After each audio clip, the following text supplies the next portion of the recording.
అన్నయ్య నీకు ఎంత పనున్నా ఒక్కరోజు భటుల్ని పంపించు, నువ్వు మాత్రం భోజనానికి నా ఇంటికి రా, ప్రేమతో నేను వండి పెడతానంది యమున.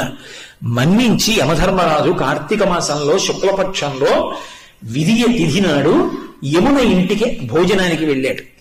ఏం చెయ్యాలి అన్నయ్య వస్తే?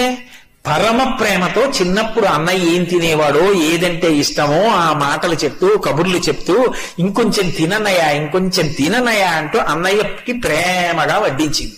తిన్నాడు.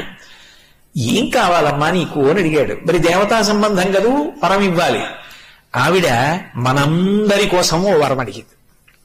అన్నయ్య ఇది జ్ఞాపకం పెట్టుకుని ఈ తిథి నాడు ఏ అన్నయ్యని ఏ తమ్ముణ్ణైనా సరే ఏ అక్క అయినా ఏ చెల్లైనా ఇంటికి పిలిచి అన్నం పెడితే ఆ అన్నం తిన్నందుకు ఆ అన్నకి కాని తమ్ముడికి కాని అపమృత్యు దోషం లేకుండా చెయ్యన్నయ్యా.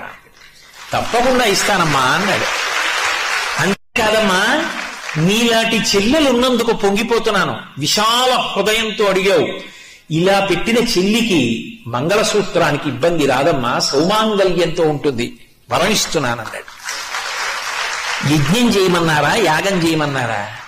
ఏడాదికొక్కసారి భగినీహస్త భోజనం అని తోడ పుట్టిన దాని ఇంటికి వెళ్ళి అన్నం తినమన్నారు. ఆ తిథి జ్ఞాపకం పెట్టుకుని ప్రేమగా వాళ్ళు పిలవాలి. ఆ తిథి జ్ఞాపకం పెట్టుకుని తప్పకుండా అక్క చెల్లెల ఇంటికి వెళ్ళాలి. అది లేని నాడు మీరెంతమంది అండి అంటే నాకు అక్క ఉంది నాకు చెల్లుంది అని చెప్పుకుని మాత్రం ఉపయోగం ఏముంటుంది?